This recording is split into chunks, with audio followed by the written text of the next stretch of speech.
অহুদের যুদ্ধে ৭০ জন সাহাবা শহীদ হয়েছিল। বিশ্বনবীর কাছে যখন লাশগুলো আনা হলো, বিশ্বনবী একটা দুটো করে গুনতে গুনতে দেখে ৬৮টা লাশ বিশ্বনবীর কাছে এসেছে। বিশ্বনবী বলেন, সাহাবারা আর দুটো লাশ পাওয়া যাচ্ছে না। নবীজি আমার দুটো কোন লাশ তালাশ করে দেখলেন। দেখেন নবীজির চাচা হামজা রাদিয়াল্লাহু তাআলা আনহু আর হানজালার লাশ পাওয়া যায় না।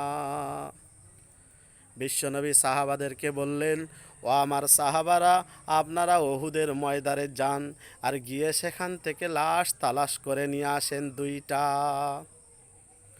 সাহাবারা যখন ওহুদের ময়দানে লাশ তালাশ করতে গিয়েছিলেন, একজন মহিলা বরকা পরা বিশ্বনবীর কাছে এসে বললেন, আসসালামু আলাইকুম ইয়া রসুল আল্লাহ, ইয়া হাবিব আল্লাহ, হুজুর আপনি আমাকে কি চিনতে পেরেছেন?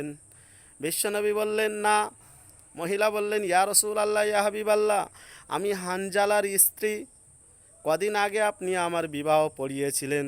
হুজুর গো, এখনও হাতে থেকে মেহেন্দির সুগন্ধি যায় নাই। ইয়া রাসূলুল্লাহ, ইয়া হাবিবাল্লাহ, আমার বাসর ঘরে যুদ্ধের দামামা বেজেছিল আর হানজালা তরবারি হাতে করে নিয়ে দৌড়ে চলে গিয়েছিল। ইয়া রাসূলুল্লাহ, ইয়া হাবিবাল্লাহ, যাওয়ার সময় আমার কপালে চুম্বন দিয়ে গিয়েছিল।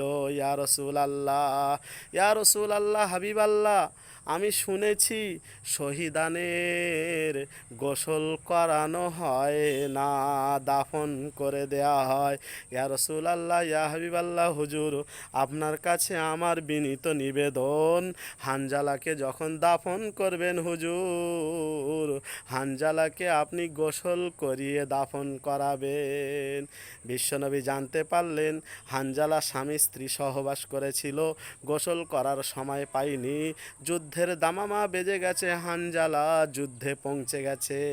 ইয়া রাসূলুল্লাহ, ইয়া হাবিবাল্লাহ, হানজালা আমার এ কথা বলে গেছে, ওগো বিবি, আমি যদি ফিরে না আসি, জান্নাতে আপনার সঙ্গে আমার সাক্ষাৎ হবে।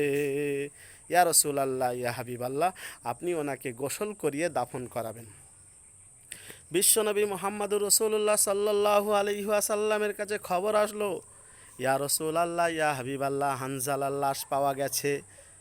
সাহাবারা দেখলেন হানজালার মাথা ভিজে এবং কাফন পরানো আছে। জিবরাইল বললেন, ইয়া রাসূলুল্লাহ, ইয়া হাবিবাল্লাহ, আল্লাহ তাআলা হানজালার উপরে এত সন্তুষ্ট হয়ে গেছে হুজুর, শহীদের পরে আরশে আজিমে হানজালার লাশ নিয়ে চলে যাওয়া হয়।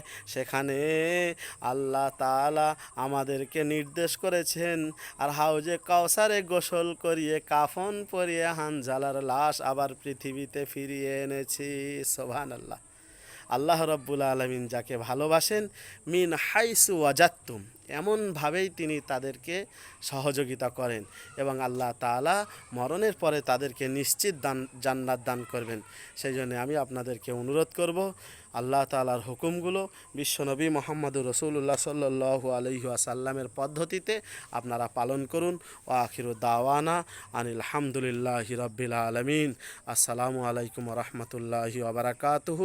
দেশ বিদেশ থেকে যে সমস্ত আমার শ্রোতামণ্ডলীগণেরা আমার বক্তৃতা শুনছেন, আপনাদের কাছে আমার বিশেষ অনুরোধ থাকলো, আপনারা এটি শেয়ার করে অপরের কাছে পৌঁছে দিয়ে অত্যাধিক নেকির অধিকারী হবেন ইনশাআল্লাহ। ওয়া আখিরু দাওয়ানা আনিল হামদুলিল্লাহি রাব্বিল আলামিন।